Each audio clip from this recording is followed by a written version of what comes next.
So now we'll tighten that up just a little bit. We might have to adjust it a little bit later.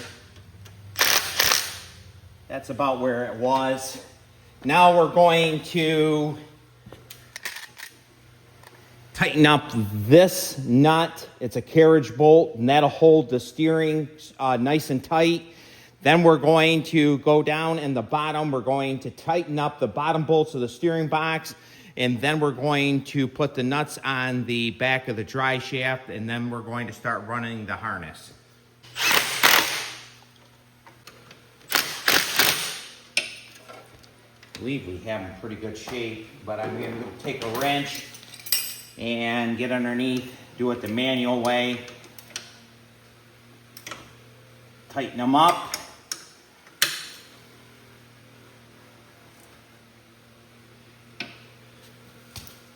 Now we're going to do the dry shaft. Now, I apologize, the camera's not perfect today. This is a little bit tight quarters right here. When we're in here, we're going to hook up, this is the pedal switch wires. On a standard, you definitely want to have them in there.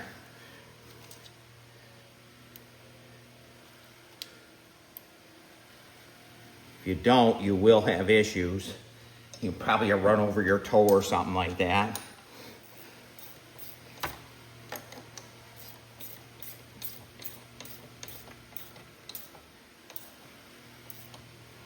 Now, I'm not sure why, but I really like this 1606. I realize it doesn't have a lot of value, but I really like it. Yesterday I bought, I believe it's going to be here in a week or so, an 1862 with a cab on it, a Sims. I've wanted one for quite some time, and I was sitting down eating lunch. That would be potato chips. And a guy texted me some pictures of one, and I think I'm going to get it bought. Make sure that that seems all right.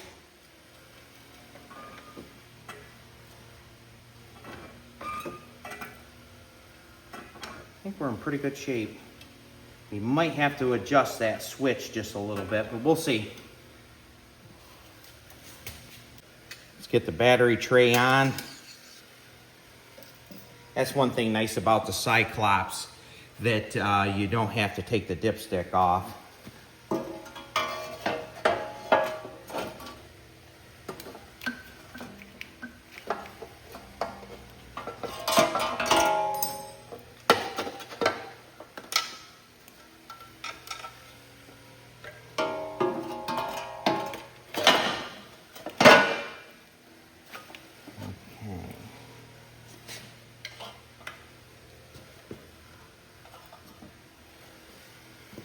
Dipstick back in.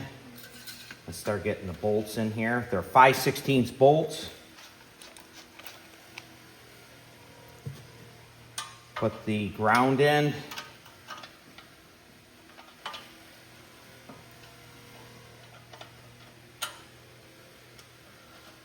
Now, before we put this solenoid relay in, we're going to get the bolt in and tight, and then we'll put that in. Probably should have had my bolts a little bit more ready.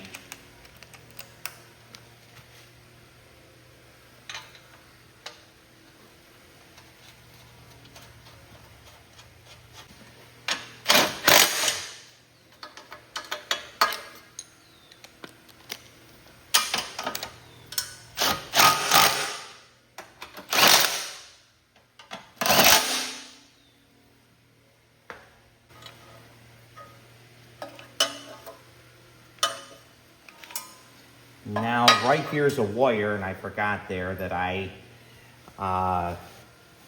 put a zip tie on there. This is a ground, has to go in. Didn't want to forget it, so I zip tied it right here.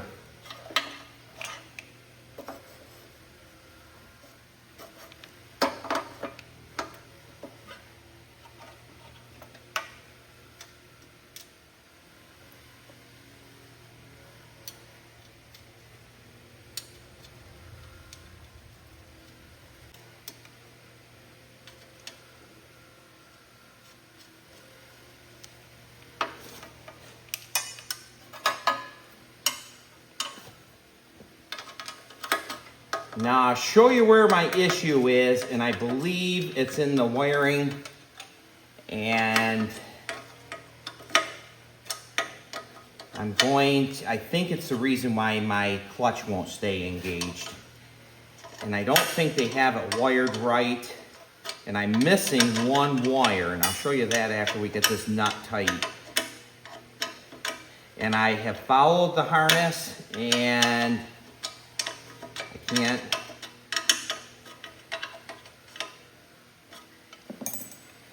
Now, this is supposed to have 3 wires. This is your reverse switch. So when you, on the hydrostat, it's up on the dash area and up there.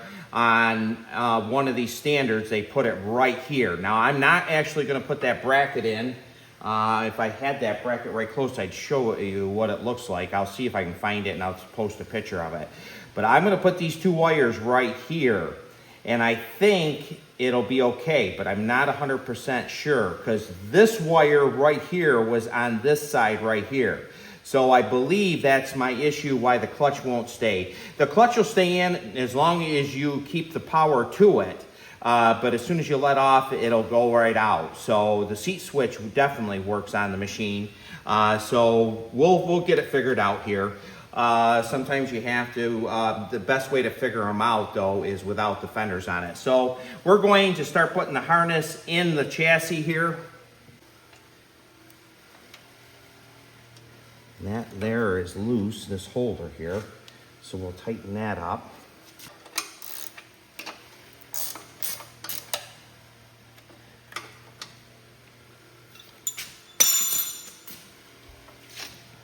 You want to have your harness nice and secure. I'm going to leave this loose for now. Like I said, I think that I have it remedied, but we'll see if I don't. And then what I'm going to do is I'm going to tape that all up so it won't dead short on the chassis here when it's in there. So, because I don't want to be blowing fuses on it, so we're going to do that. So let's go to the front. We'll get the harness kind of secured in that area. While we're here, let's put that donut on right there.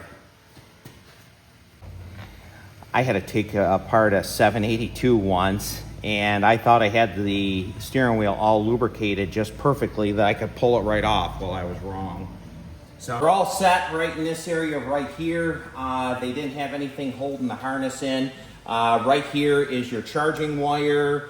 Right here is your shut off, and right here is obviously your starter, electric clutch, and right here's our headlights. So we're going to get the motor in. This went so perfectly that we're going to do it in the same video and get that right in there, and then we're going to test fire it to see if we have it running.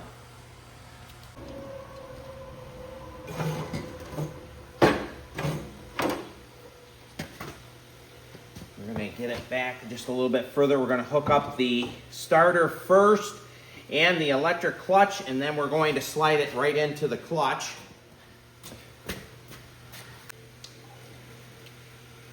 Now this came with a full tank of fuel, and the fuel had been, this machine's been sitting about 3 years, so I decided that we're going to use some fresh fuel in it, and maybe it'll make it run a little bit better. I did not take apart the carburetor, but I just took the air cleaner off, and we're going to put that back together, clean that all up. We're going to get all the controls on, but we're going to do most of that off in camera.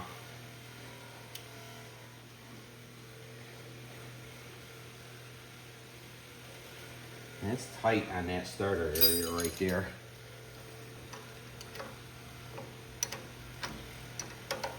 Seven sixteenths.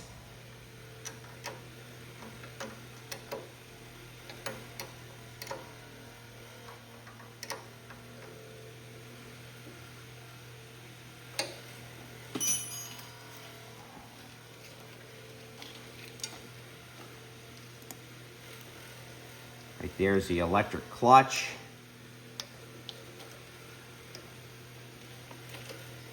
Now it's time to set that motor down in.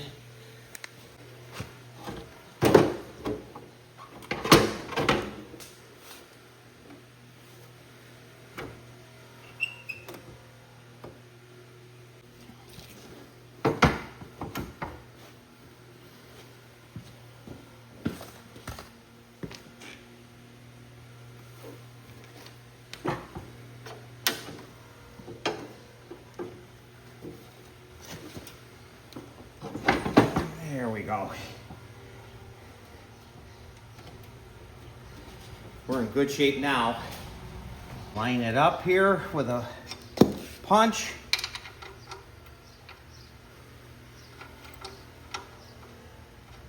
We'll get the bolts in, 3/8 bolts. There's the first one. Get the second one. We're going to use an auxiliary tank to fire it. Briggs & Stratton, Milwaukee, Wisconsin. I'll have to admit, these aren't the grandest motors, but I do love the sound of them. A little bit tighter in this area right here. Now, I'm particular. I get a lot of machines in that don't have all 6 bolts in them. Do they need it? I don't know if they do, but me personally, I like everything to be just perfect on them. And we're going to go to the other side, and then we'll come back over to this side. We're going to tighten it up, and then we'll get the choke, the wiring, and we're going to fire it.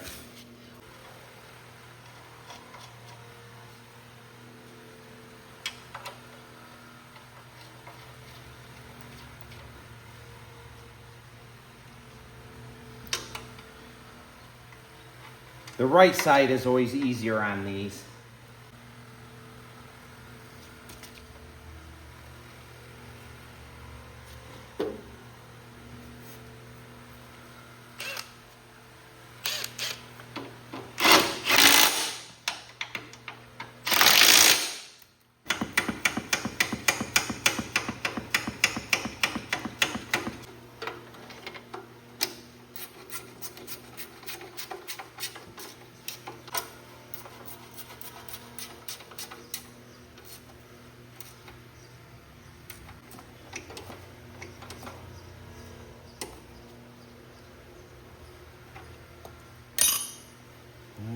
Right there is a charging wire.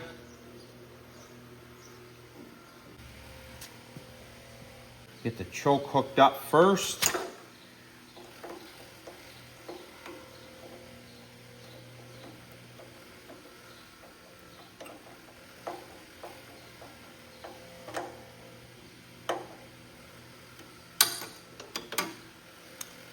Next we'll get the throttle, 5/16.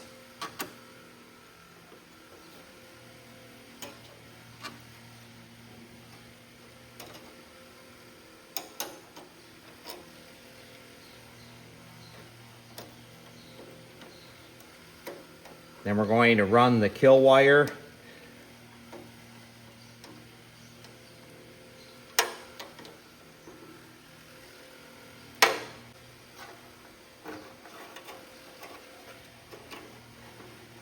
There, a little happier with that.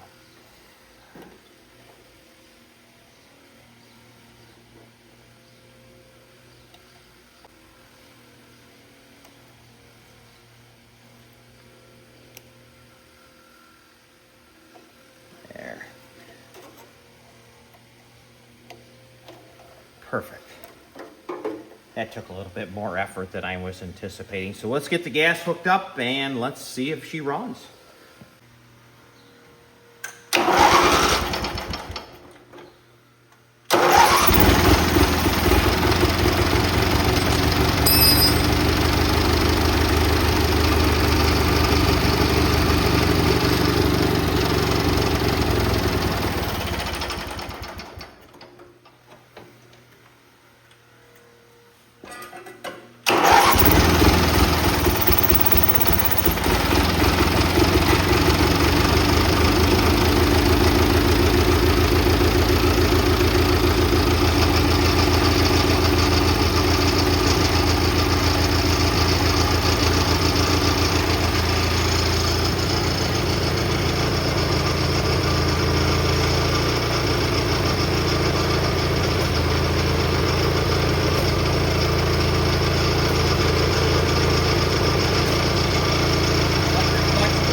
actually are in good shape. I didn't think I had that switch quite correct, but I do, and I'm pretty happy. So I will be able to mow with this.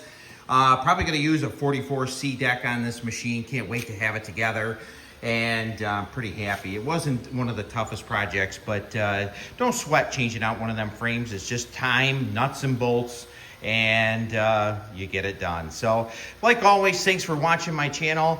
And yeah, I do a little bit of unusual things, so we have a lot of unusual things coming up. Like I always say, I'll never run out of things to film. So if you haven't subscribed to the channel yet, please do so. And like always, we'll see you on the next video.